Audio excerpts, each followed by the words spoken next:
The week of the NBA draft is obviously a time when the next generation of young talent are welcomed into the league, and they get most of the attention for a reason, but the week typically also brings quite a bit of movement on the trade front, and this year was no different. We saw quite a few moves go down, varying from smaller pick swaps all the way up to big blockbuster trades, featuring some big names. In today's video, we will be going through each of the big draft week trades that went down, and we'll be grading each and every one of them based on what the teams gave away, what they got in return, what their needs were, and whether or not the moves were worth the value. Before we start though, it turns out a good amount of you watching right now aren't even subscribed to the channel, so if you enjoy the content, consider hitting the subscribe button, as not only does it help out a ton, but it also very much appreciate it. Now with that being said, let's begin.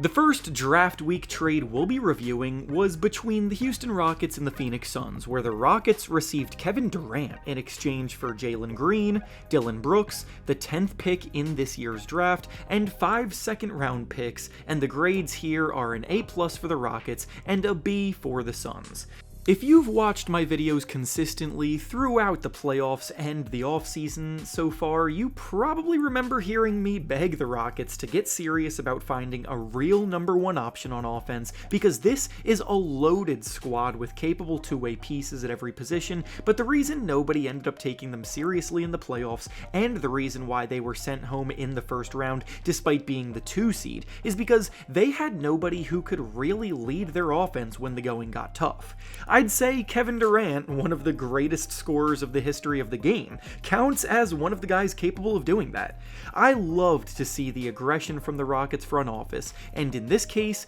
they were even able to bring Durant in on a bit of a discount because of the fact that he's 37 years old, on an expiring contract, and seemed to have some say in where he got traded while working with the Phoenix front office to get a deal done. He wanted Houston, which made this process so much easier to finalize. The roller coaster that is the Jalen Green experience needed to go for the good of both parties. Dillon Brooks will be missed as a leader on defense, but the Rockets have more than enough elite defensive talent at his position to make up for it, and only having to give up 1 first-round pick is worth it every single time. So the Rockets nailed this move. As for the Suns, I know it's easy to look at this trade and come away disappointed with their return, but given the circumstances, this does seem like one of the most realistic packages they possibly could have gotten for KD at his age, and with his contract situation. If they do try to salvage things in the short term, then Dillon Brooks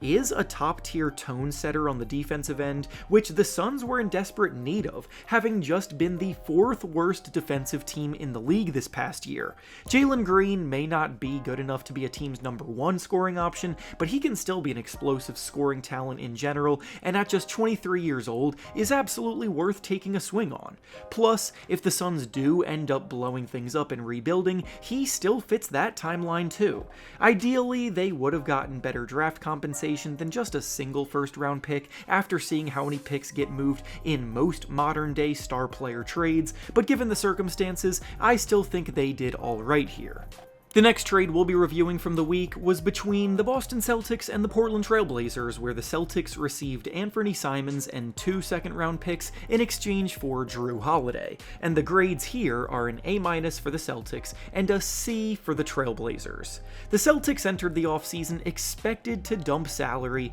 and dump salary is exactly what they have been doing. With Jason Tatum out for a while due to injury, and the Celtics' payroll topping the league in spending, they needed to regroup, and Jrue Holiday at his age, with a max contract for 3 more years, and with his play falling off a bit this year, he was a prime candidate to be moved. What I didn't expect was for the Celtics to genuinely land a quality talent for him though. Anthony Simons has been about a 20-point per game scorer for the last 3 years, and he'll fit right into the Celtics' core philosophy, because nobody in the league takes more threes than the Boston Celtics, and Anthony Simons is one of the league's leaders in 3-point attempts year after year. Simons has never been afraid to let it fly, he knocks them down at an above-average clip, and can heat up in a heartbeat similar to other Celtic guards Peyton Pritchard and Derek White. Simons also comes on just a 1-year deal, so they're not tied into him long-term, which gives them some much-needed flexibility in the world of salary cap,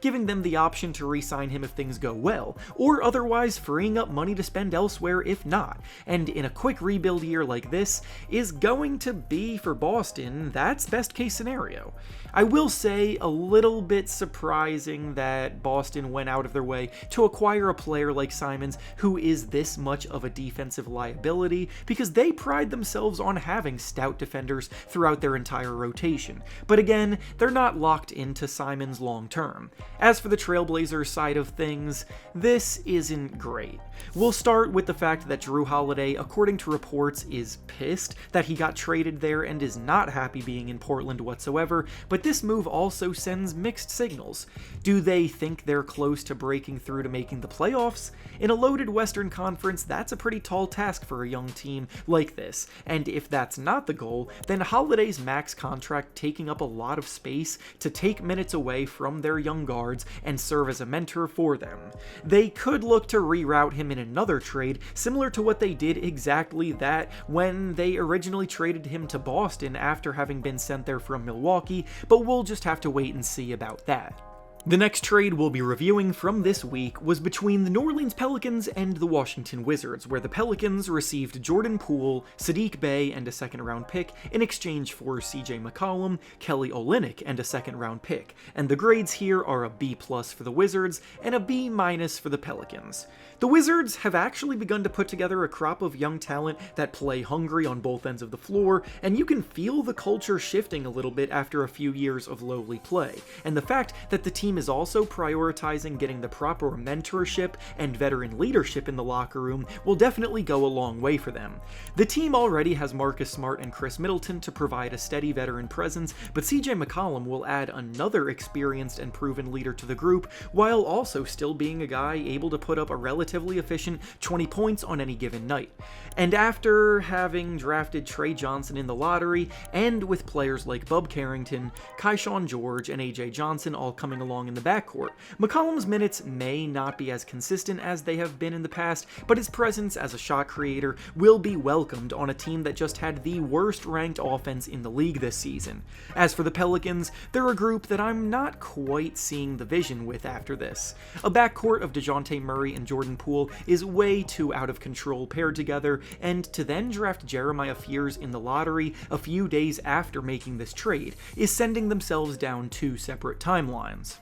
Fears needs patience, but this Pelicans team has way too much talent to embrace a rebuild, and Poole is also way too chaotic and inconsistent to willingly lock themselves into, especially when he's still signed to a near-max contract for 2 more years. I don't really see a clear motivation for them in this trade, especially when CJ McCollum only had 1 year left on his current contract anyway, so what I'm gathering is that they actually do view Poole as a player they want to lock into their core, at least in the near future. The next trade from draft week that we'll be reviewing is a 3-teamer between the Celtics, Hawks, and Nets, where the Celtics got George Niang and a second-round pick, the Hawks got Kristaps Porzingis and a second-round pick, and the Nets got Terrence Mann and a first-round pick. And the grades here are a D for the Celtics, an A- for the Hawks, and an A for the Nets. As I mentioned before, the Celtics were intent to dump salary this summer, and while they actually managed to get good value in return for Jrue Holiday in their other trade, here they basically gave Kristaps Porzingis away for peanuts. I really struggle to believe that this is the best offer they could have gotten for a player who just averaged 20 points per game, shooting lights out from 3, making 41% of his threes as a 7'3" unicorn, floor-spacing big man. His skill set, when healthy, is a real weapon on both ends of the floor, so sorry if I expected something better than George Niang as the final return here.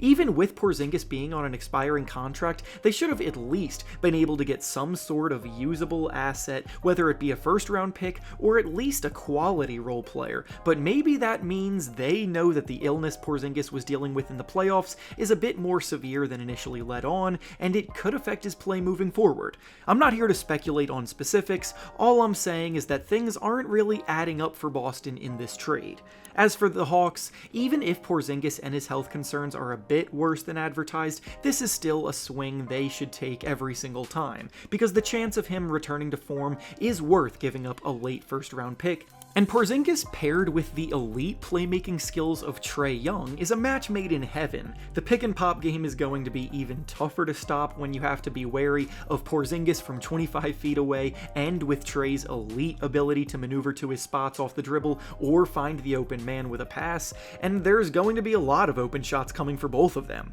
As for the Nets, they basically just joined this trade to help make the money work, so the fact that they were the ones that came away with a first-round pick is pretty crazy in hindsight, and they used that selection to take Drake Powell, 22nd overall in the draft, who will come in as an elite defensive talent with a serviceable three-point shot, giving them a young 3-and-D talent to add to their core. They basically got that pick for nothing by involving themselves in this trade, so it's hard to take away any points from them in the grading department. And finally, the last big trade that went down this week was between the Phoenix Suns and the Charlotte Hornets, where the Suns received Mark Williams in exchange for Vasilij Micić and 2 first-round picks, one of which was the 29th overall selection in this year's draft that brought Charlotte Liam McNeely, and the grades here are an A for the Hornets and a B+ for the Suns. The Hornets made it clear they were set on trading Mark Williams at the trade deadline this season when they initially agreed to a deal that would have sent him to the Lakers, but medical reasons prevented that trade from going through, and with the concerns over Williams' injury history, it was fair to question if the Hornets would be able to land as much of a return for him in a trade down the line as they originally did from the Lakers. Well, we now see that they can in fact still get a nice return for him, because the Hornets still got themselves 2 first-round picks for him, and using one of them on Liam McNeely at the end of the first round this year brought them a steal of a talent that comes with the exact kind of skill set they desperately need: shooting. Liam McNeely went through a bit of a slump at UConn this season, which led to his slide down the draft board, but he was viewed as potential lottery talent for a lot of the season, because at every other level he's played at, he has been a lights-out shooter, and there's good reason to have faith in his jumper returning to form on a Hornets team that finished 3rd worst in three-point shooting this season. As for the Suns, they also got a solid deal for them because the center position was their most clear and obvious area of need, and Mark Williams can be a high-end center if he stays healthy. To this point, he has yet to prove that he can do that in his career, but the talent he has still makes this a worthwhile swing for them. Williams' presence also takes pressure off of Kaman Maluach, who the Suns drafted in the lottery of the draft, because Maluach is still very much a raw project, so he won't be rushed into the starting lineup right away, which ultimately will be a good thing for his development. I like the trade for both teams here, but Williams' injury history bumps the grade down for the Suns ever so slightly. And with that being said, that's all I have for you today. Make sure to like the video, subscribe to the channel, and comment down below what you thought about these trades. Thanks for watching, and I'll see you all next time.